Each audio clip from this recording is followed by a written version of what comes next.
అందరికీ నమస్కారం. నేను మీ వెంకటేశ్వర్లు నాయక్ బాణావత్. పల్నాడు జిల్లా మాచర్ల నియోజకవర్గం కారంపూడిలో ఒక విషాద ఘటన చోటు చేసుకుంది. ఆ ఘటన ఏమిటంటే, బత్తిన ఆనంద్ అనేటువంటి ఒక వ్యక్తి తన భార్యకు పురిటి నొప్పులు రావడంతో కారంపూడి హాస్పిటల్కి తీసుకువెళ్ళడం జరిగింది. అయితే కారంపూడి హాస్పిటల్లో ఉన్నటువంటి వైద్య సిబ్బంది ఈమెను మేము డెలివరీ చేయలేము, మీరు మెరుగైన వైద్యం కోసం నరసరావుపేటకు వెళ్ళండి, నరసరావుపేట ప్రభుత్వ ఆసుపత్రికి వెళ్ళండి అని వారికి సూచించారు, సలహా ఇచ్చారు. అయితే బత్తిన ఆనంద్ చేసేదేమీ లేక 108 సహకారంతో తన భార్యను అంబులెన్స్లోకి ఎక్కించి ఇంటికి వెళ్ళి అక్కడ కావలసినటువంటి కొంత ఆర్థిక పరమైనటువంటి అవసరాలు ఉంటాయి కాబట్టి నేను ఇంటికి వెళ్ళి డబ్బులను తీసుకొని వస్తానని తన ద్విచక్ర వాహనంపై ఇంటికి వెళ్ళి డబ్బులను తీసుకొని కారంపూడి నుంచి నరసరావుపేటకు వెళ్ళేటువంటి మార్గంలో ప్రమాదానికి గురయ్యాడు.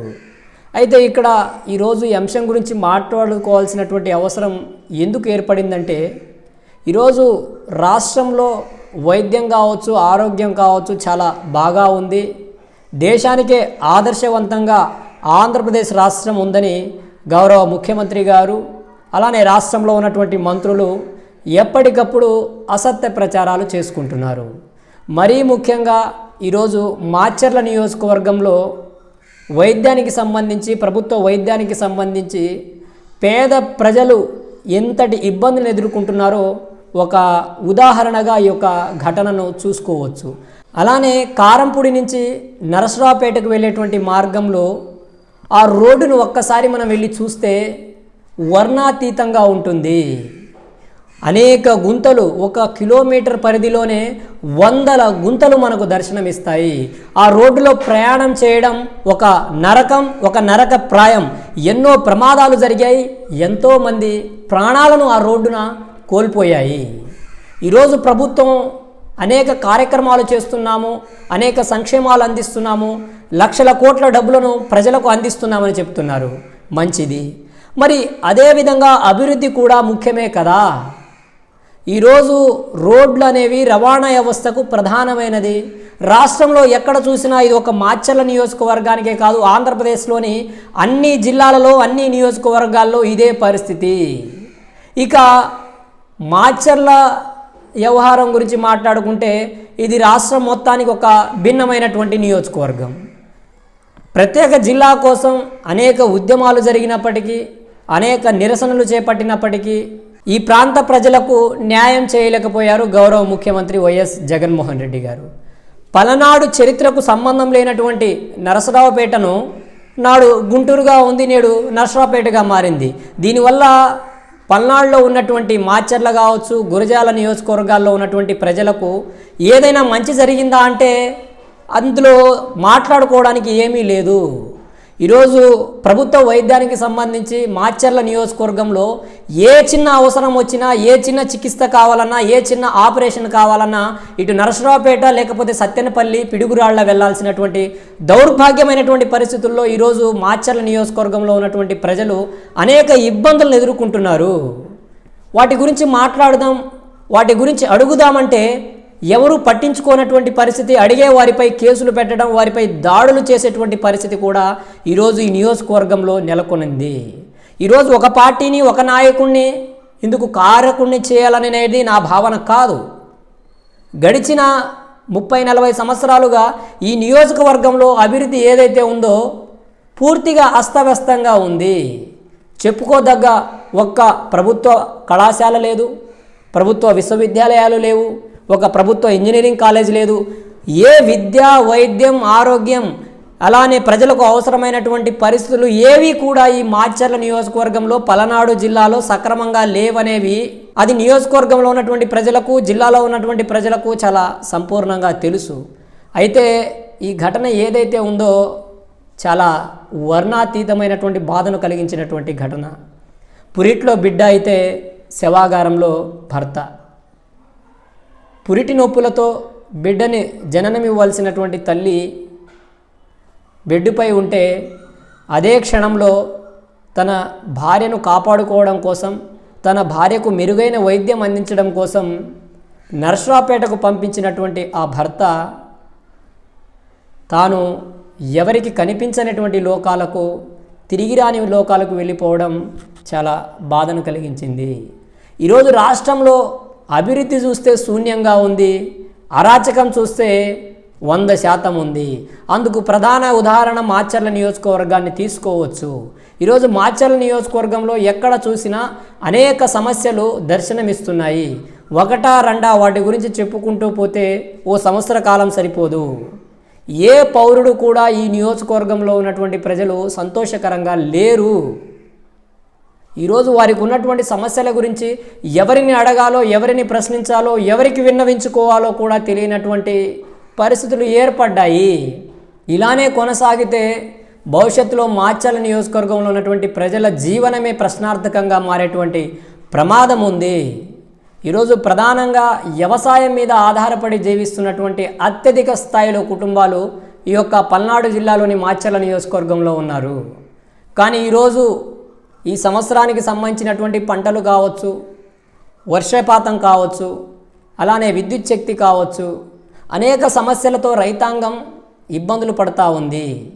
వైద్య సదుపాయాలు లేక పేదలు ప్రైవేట్ హాస్పిటళ్లకు బిల్లులు చెల్లించుకోలేక ఏం చేయాలో దిక్కుతోచని పరిస్థితుల్లో అనేక ఇబ్బందులను ఎదుర్కొంటున్నారు. ఇదైతే చాలా బాధను కలిగించినటువంటి ఘటన. ఇలాంటి ఘటనలు పునరావృతం అవ్వకుండా ఉండాలంటే గౌరవ ముఖ్యమంత్రి గారు మాచర్ల నియోజకవర్గంలో ప్రభుత్వానికి సంబంధించినటువంటి ఒక మంచి సూపర్ స్పెషాలిటీ హాస్పిటల్ని నెలకొల్పాలనేటువంటి ధ్యేయంతో ముందుకు వెళ్ళాలి. అందుకు సంబంధించినటువంటి అనేక వినతులు, అనేక నిరసనలు కూడా ఈ నియోజకవర్గ వ్యాప్తంగా వచ్చాయి. అలానాడే పల్నాడు జిల్లాకు సంబంధించినటువంటి కేంద్రాన్ని కూడా గురజాల లేదా మాచర్లలో ఏర్పాటు చేయాలని కూడా ఈ నియోజకవర్గాల్లోని ఈ జిల్లాలో ఉన్నటువంటి ప్రజలు ముక్త కంఠంతో ప్రభుత్వాన్ని ప్రశ్నించారు, అడిగారు. కానీ ఏం ఉపయోగం లేకుండా పోయింది. ఇక్కడ చెప్పుకోదగ్గ అభివృద్ధి అంటూ ఏమీ లేదు. ప్రశ్నించే వారిపై కేసులు, దాడులు తప్ప ఇక్కడ పలనాడులో కావచ్చు, మాచర్లలో కావచ్చు ప్రజలు సాధించినటువంటి పురోగతి శూన్యం మాత్రమే. ఇది ఒక ఆనంద్కు సంబంధించినటువంటి వ్యవహారం కాదు. ఈ నియోజకవర్గంలో ఉన్నటువంటి 3 లక్షల పై కుటుంబాలకు సంబంధించినటువంటి వ్యవహారం. ఈరోజు ఆనంద్కు జరిగింది, మరోనాడు మరొకరికి జరగదా? ఈరోజు కనీసం ఒక నార్మల్ డెలివరీ చేయలేనటువంటి వైద్య వ్యవస్థ ఇక్కడ ఉందంటే దీన్ని ఎవరిని కారకులను చేద్దాం, ఎవరిని బాధ్యులను చేద్దాం? ఏ చిన్న వైద్య సహకారం కోసమైనా నర్సాపేటకో గుంటూరుకో వెళ్ళవలసిందేనా? నియోజకవర్గ స్థాయిలో ఒక్క సరైనటువంటి ప్రభుత్వ ఆసుపత్రి లేదా? మరి లేకపోవడానికి కారకులు ఎవరు? మరి వీటిని అడిగేవారెవరు? వీటి గురించి స్పందించేవారెవరు?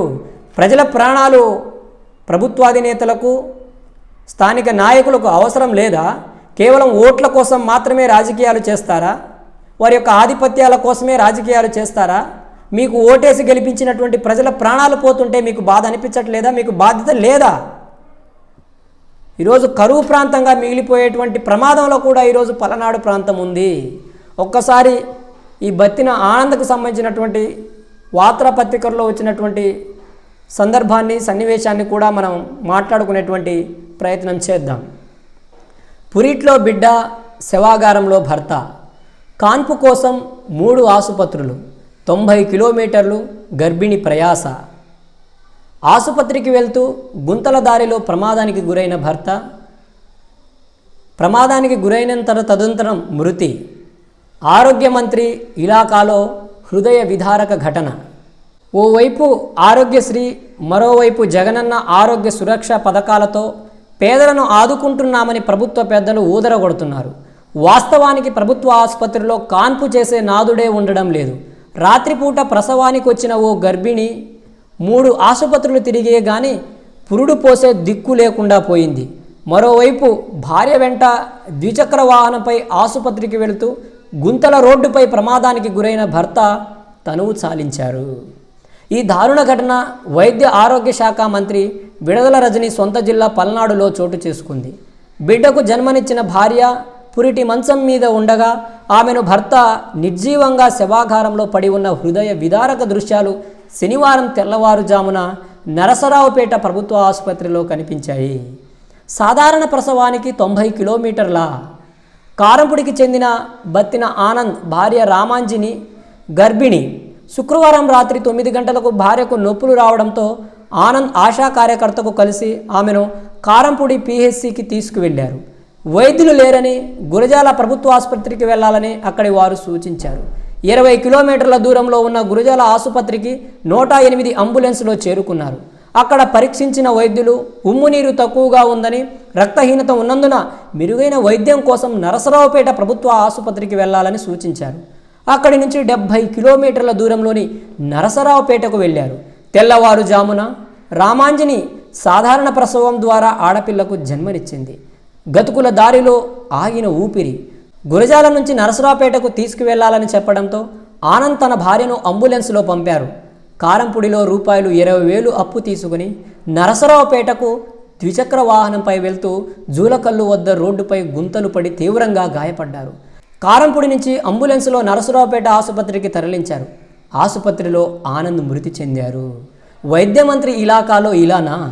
రాష్ట్ర వైద్య ఆరోగ్య శాఖ మంత్రి విడదల రజని సొంత జిల్లాలోనే సాధారణ కాన్పు కోసం నిండు గర్భిణి 90 కిలోమీటర్లు ప్రయాణించవలసి వచ్చింది. గ్రామీణ ఆరోగ్య కేంద్రాలు, పిహెచ్సిలు, సిహెచ్సిలు ఉన్న సాధారణ ప్రసవానికి జిల్లా కేంద్రానికి వెళ్లాల్సి వచ్చింది. పిహెచ్సిలు, సిహెచ్సిలలో గైనకాలజిస్టు, మత్తి వైద్యులు లేరని, రక్తనిధి లేదన్న కారణాలతోనే గర్భిణులను జిల్లా కేంద్రానికి పంపుతున్నారు. ఈ ఘటన ప్రభుత్వ వైద్యంలో దారుణ పరిస్థితిని కళ్లకు కనబడుతోంది. విలేజ్ క్లినిక్లు, జగనన్న సురక్ష ఫ్యామిలీ డాక్టర్లు అంటున్న ప్రభుత్వం గ్రామాల్లో కనీసం ప్రసవం చేయలేదా అని మృతుని బంధువులు ప్రశ్నిస్తున్నారు. కారంపూడి, గురజాల ఎక్కడైనా వైద్యులు ప్రసవం చేస్తే ఈ ఘోరం జరిగేదా అని విలపిస్తున్నారు. ఇది ఒక కుటుంబానికి శోకాన్ని కలిగించినట్లే కదా. ఏం అభివృద్ధి మనం సాధిస్తూ ఉన్నాము? మన అభివృద్ధి ఎవరి కోసం సాధిస్తూ ఉన్నాము? ప్రజాధనాన్ని కోటాను కోట్ల రూపాయలను వెచ్చించి ఇది చేస్తున్నాం, అది చేస్తున్నాం, ఇది సాధించాం, అది సాధించాం, సూపర్ స్పెషాలిటీ హాస్పిటల్ కడుతున్నాం, ఆరోగ్య సురక్ష అంటున్నాం, ఆరోగ్యశ్రీలు అంటున్నాం అని కేవలం మాటలకేనా? వాస్తవంగా వాటిని అమలుపరచడంలో విఫలం అవుతున్నామా? అరే, ఒక గర్భిణీ స్త్రీకి కాన్పు చేయాలంటే జిల్లా కేంద్రానికి వెళ్ళాల్సినటువంటి పరిస్థితినా? ఇదేనా వైద్య ఆరోగ్యం రాష్ట్రంలో ఉన్నటువంటి పరిస్థితి? వీటి గురించి మాట్లాడకూడదా? వీటి గురించి తమ యొక్క ఆవేదనను వ్యక్తపరచకూడదా? ఈ యొక్క నిర్లక్ష్యానికి కారకులు ఎవరు? ఎవరిని బాధ్యులను చేయాలి? దీనిపై ఎవరిపై చర్యలను చేపట్టాలి? ఈ శోకానికి, ఈ విషాద గాథకు కారకులు ఎవరు? ఓట్ల కోసం వచ్చి దండాలు పెట్టి, పొర్లు దండాలు పెట్టి మాకు ఓటు వేయండి, మేము ఇది చేస్తాం, అది చేస్తాం, అది చేసేస్తాం, ఇది చేసేస్తామని ప్రగల్భాలు పలికేటువంటి నాయకులు ఈరోజు ఈ ప్రజలకు ఏమని సమాధానం చెప్పబోతున్నారు? అలానే ఆనంద్ కుటుంబానికి ఏమని సమాధానం ఇవ్వబోతున్నారు? వారి కుటుంబ సభ్యులకు ఏమని జవాబు ఇవ్వబోతున్నారు? ఎవరు చేసినటువంటి హత్య ఇది? ఈరోజు రోడ్లు చూసుకుంటే వర్ణాతీతం. ఆ రోడ్లలో ప్రయాణం చేయడం కంటే ప్రశాంతంగా ఇళ్లల్లో ఏదైనా పని చేసుకోవడం మేలైనటువంటి పరిస్థితి ఏర్పడింది రాష్ట్రంలో.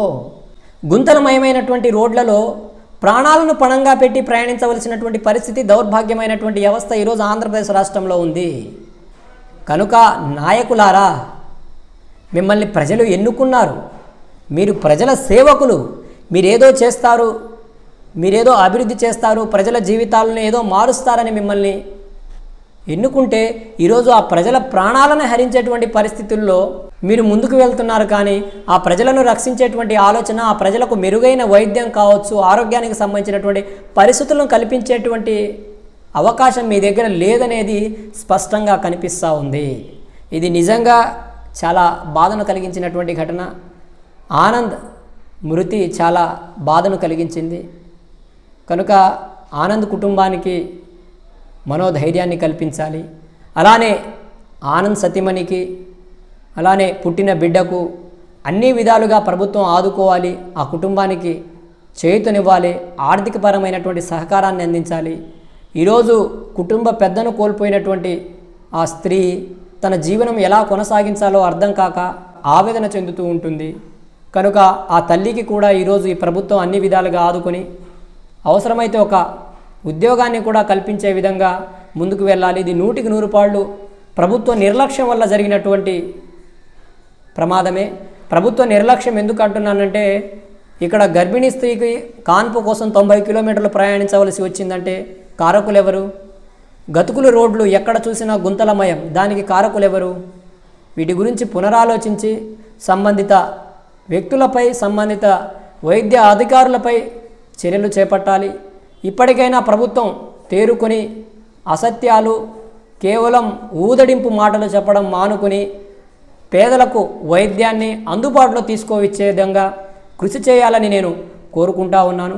ఆ దిశగా రాష్ట్ర ప్రభుత్వం కృషి చేస్తుందని, స్థానిక నాయకులు కూడా కృషి చేస్తారని, ఈ మాచర్ల అభివృద్ధికి ప్రతి నాయకుడు పార్టీలకు అతీతంగా కంకణం కట్టుకొని ముందుకు వెళ్ళాలని, అభివృద్ధి నోచుకొని వెనుకబడిన ప్రాంతంగా ఉన్నటువంటి ఈ మాచర్లను అభివృద్ధి పదంలో నడిపించడానికి ప్రతి వ్యక్తి తమ వంతు సహాయ సహకారాలను అందించి, ప్రభుత్వం కూడా ఒక ప్రత్యేకమైనటువంటి శ్రద్ధను చూపి ప్రత్యేకమైనటువంటి బడ్జెట్ని ఏర్పాటు చేసి కొంత నిధిని కేటాయించి ఈ నియోజకవర్గంలో ఉన్నటువంటి పరిస్థితులను రూపుమాపడానికి కృషి చేయాలని నేను రాష్ట్ర ముఖ్యమంత్రిని కోరుకుంటా ఉన్నాను.